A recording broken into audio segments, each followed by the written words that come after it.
Hey guys, welcome to the channel let's learn maths.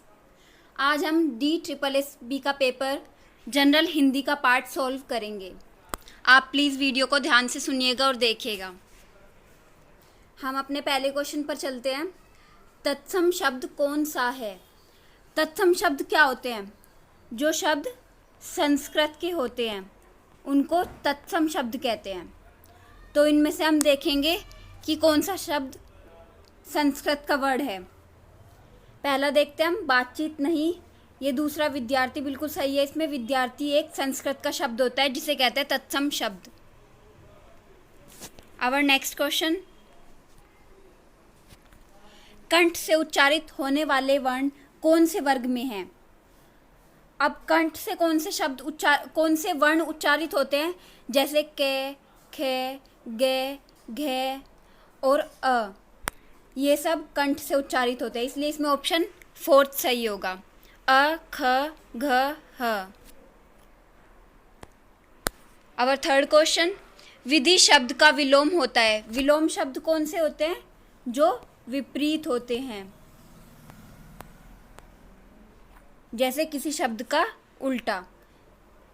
अब इसमें देखते हैं विधि क्या होता है। अनुकूल। विधि का मतलब होता है अनुकूल। तो किसी चीज़ के अनुकूल कोई कार्य करना, तो इसका उल्टा क्या होगा? निषेध। इसलिए इसमें ऑप्शन 3 सही होगा। सकर्मक वाच्य वाला वाक्य कौन सा है? सकर्मक कौन से वाक्य होते हैं? जिसमें कर्म प्रधान वाक्य होते हैं। इसलिए इसमें देखते हैं, इस गर्मी में सोया नहीं जाता। इसमें कर्म को प्रधान नहीं दिया गया है। जैसा कि ऑप्शन 3 में छात्रों को छुट्टी दी गई, इसमें किसी टीचर, किसी शिक्षक के द्वारा छुट्टी दी गई है छात्रों को, इसलिए इसमें 3rd ऑप्शन सही होगा।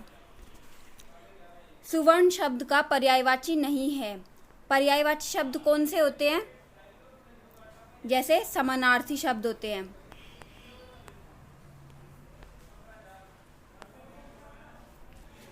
तो समानार्थी शब्द देखते हैं हम। सुवर्ण का जो नहीं है, इसमें हमें इस पर ध्यान देने की ज़रूरत है। कई बार हम ध्यान नहीं देते हैं कि इसमें नहीं लिखा है या नहीं, इसलिए हमें ध्यान देने की ज़रूरत है। इसमें पर्यायवाची नहीं है। रजत इसमें सुवर्ण का पर्यायवाची नहीं है। तद्भव शब्द कौन सा है? तद्भव शब्द कौन से होते हैं? देशी हिंदी के शब्द। तो देशी हिंदी शब्द कौन सा है इनमें से? सांकल। जब आप इन चारों ऑप्शन को पढ़ेंगे तो आपको आसानी से पता चल जाएगा कि ये देशी हिंदी का शब्द है, सांकल। कौन सा वाक्य गलत है? अब हम इन चारों वाक्यों को पढ़ेंगे और पता लगाएंगे कि कौन सा वाक्य इनमें से गलत है। आप इधर आ जाइए। ये तो सही है। सुनो, यह काम कर दो, ये भी सही है। उसने अपनी बात से प्रमाण सहित कही, ये वाक्य गलत होगा, क्योंकि अगर इसमें सहित आया है या तो हमें ये हटाना था, या फिर जो ये सह प्रमाण है इसमें से सह हटाना था। क्योंकि वाक्य तब सही होगा, उसने अपनी बात प्रमाण सहित कही या फिर उसने अपनी बात सह प्रमाण कही। इसलिए इसमें ऑप्शन 3 होगा सही। मैं कॉलेज जाऊंगा, यह वाक्य किस काल का है? जाऊंगा मतलब वो भविष्य काल में यह कार्य करेगा, तो ये वाक्य है भविष्य काल का। प्रत्याशी शब्द में उपसर्ग है। प्रत्याशी शब्द में उपसर्ग है प्रति। ऑप्शन 4। फूल शब्द का बहुवचन होगा। बहुवचन बहुत से ऐसे होते हैं जिसमें वो ऐसे के ऐसे ही रहते हैं, जैसे कि जल, पानी। इनका बहुवचन अगर हम करेंगे तो जल का जल ही रहेगा, पानी का पानी ही रहेगा। इसी प्रकार फूल का जो बहुवचन होता है वो फूल ही रहता है। पगड़ी उतारना मुहावरे का अर्थ है। पगड़ी उतारना एक अपमानजनक बात होती है, क्योंकि पगड़ी को उसकी इज्जत समझा जाता है, इसीलिए इसमें ऑप्शन ए सही होगा, अपमान करना। बुरे कर्मों का फल अच्छा नहीं होता, इस आशय के लिए लोकोक्ति, हमें इसके लिए लोकोक्ति ढूंढनी है। तो अगर हम कोई गलत काम करेंगे तो हमें कभी भी उसका अच्छा फल नहीं मिल सकता। इसीलिए जैसे ऑप्शन बी है, बोया पेड़ बबूल का आम कहाँ से होए। जब हम बबूल का पेड़ उगाएंगे तो हम आम कहाँ से पा सकते हैं उस पेड़ पर। नेक्स्ट क्वेश्चन, जीने की इच्छा इस वाक्यांश के लिए शब्द होगा। इस पूरे वाक्यांश के लिए हमें एक शब्द ढूंढना है। जीने की इच्छा मतलब जिजीविषा। जगदीश शब्द बना है। जगदीश शब्द किस किस से बना है? जगत प्लस ईश, जगदीश, इसलिए इसमें ऑप्शन पहला सही होगा। कड़वाहट शब्द में कौन सा प्रत्यय है? अब हमें इसमें प्रत्यय ढूंढना है। प्रत्यय क्या होते हैं? जो किसी शब्द के अंत में लगते हैं। कड़वा प्लस आहट, कड़वाहट बनता है कड़वा जमा आहट, कड़वाहट, तो इसलिए इसमें ऑप्शन सेकंड सही होगा। ऊष्म वर्णों वाला वर्ग कौन सा है? ऊष्म वर्ण कौन से होते हैं?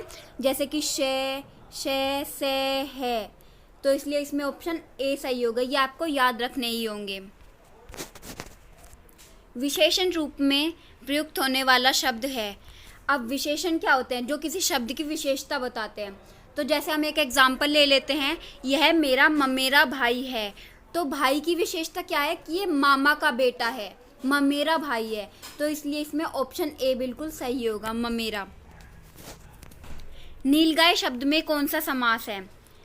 नीलगाय में हम देखते हैं, पहले इसका हम संधि विच्छेद कर लेते हैं, जैसे नील जमा गाय,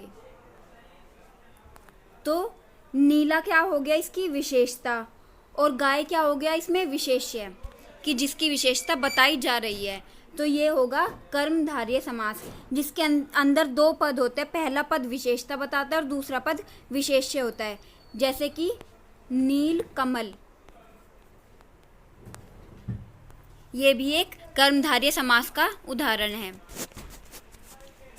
कानो सुनी बात सच्ची नहीं है। वाक्य में रेखांकित पद में कारक है। अब हमें इसमें कानो सुनी बात का कारक पता करना है। कारक इसमें होगा कर्ण।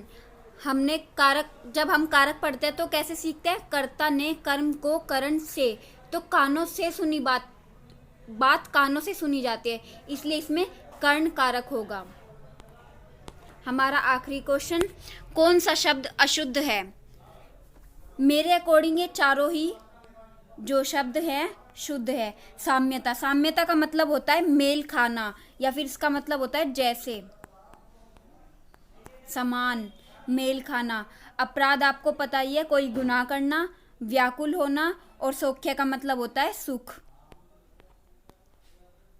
तो मेरे हिसाब से ये चारों ही ऑप्शन सही हैं, इनमें कोई भी अशुद्ध शब्द नहीं है। अगर आपको इसमें कोई शब्द अशुद्ध लग रहा हो या वीडियो में आपको कोई कमी लगी हो तो प्लीज़ कमेंट बॉक्स में शेयर ज़रूर करें। आज के लिए इतना ही। Thank you.